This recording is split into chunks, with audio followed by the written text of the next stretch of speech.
भाई साहब सलमान बट ने शाहीन शाह अफरीदी के बारे में बड़ी ज़बरदस्त स्टेटमेंट दी है। भाई साहब वो बोले हैं कि कैप्टनसी का इशू नहीं है।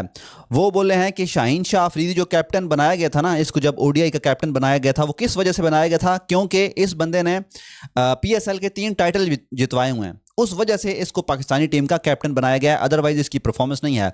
लेकिन साथ साथ सलमान बट ये भी बोले हैं कि भाई साहब कैप्टनसी इशू नहीं है। शाहीन शाह अफरीदी के लिए इस वक्त जो सबसे बड़ा इशू है ना, वो उसकी बॉलिंग परफॉर्मेंस है। यानी उससे परफॉर्मेंस हो नहीं रही, और सबसे बड़ा मसला है उसकी स्पीड का है। उससे स्पीड ही नहीं निकल रही, उसकी पेस ही नहीं रही। अभी जो बांग्लादेश के खिलाफ हमारे मैचेस हुए हैं, 2 टेस्ट मैचेस, पहला एक ही टेस्ट मैच वो खेला है, उस दूसरा भाई साहब उसे खेल ही नहीं गया। लोग ये समझ रहे थे ना कि शायद उसकी बॉलिंग परफॉर्मेंस अच्छी नहीं थी, इस वजह से शाहीन को दूसरे टेस्ट में बाहर किया गया था। भाई साहब उसकी फिटनेस भी जो है ना, वो भी ऐसी नहीं है। ये जो शाहीन है ना, ये भाई साहब मैक्सिमम 4 ओवर करवा सकता है, सिर्फ T20 ये खेल सकता है, बाकी ये ओडीआई के भी 10 ओवर नहीं करवा सकता। ये आप मुझसे लिख कर ले लें। तो वही बोले हैं सलमान बट, वो बोले हैं कि शाहीन शाह अफरीदी का जो ना कैप्टनसी का इशू नहीं है, उसका जो सबसे बड़ा इशू है ना, वो है उसकी बॉलिंग स्पीड और उसकी बॉलिंग परफॉर्मेंस। और अगर सलमान बट ने बोला है कि अगर भाई साहब यहाँ पर आपने परफॉर्म ना किया ना, तो आपको कैप्टनसी तो दूर की बात है, आपको अपनी टीम में जगह बनाना मुश्किल हो जाएगी।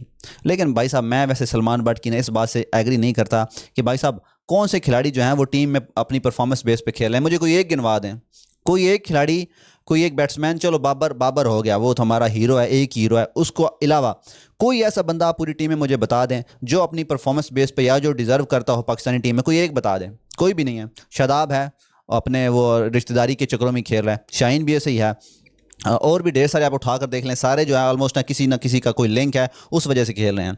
तो ये जो सलमान बट साहब बोल रहे हैं ना भाई साहब, बात उनकी ठीक है बिल्कुल, लेकिन भाई साहब जो आप बोल रहे हैं ना कि अपनी टीम में जगह नहीं वो बना पाएंगे या जगह ही मुश्किल हो जाएगी कैप्टनसी को छोड़ के, तो भाई साहब शाहीन को बाहर करना कोई नॉर्मल बात नहीं है।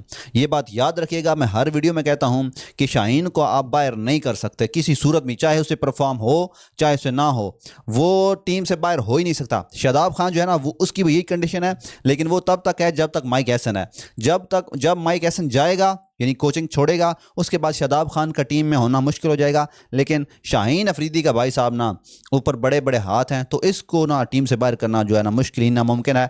लेकिन जो सलमान बट ने बात बोली है ना भाई साहब, बिल्कुल ठीक है कि शाहीन को अपनी बॉलिंग पर फोकस करना चाहिए। लेकिन टीम से बाहर करने वाली बात से मैं भाई साहब एग्री नहीं करता, क्योंकि भाई साहब शाहीन को आप टीम से बाहर नहीं कर सकते।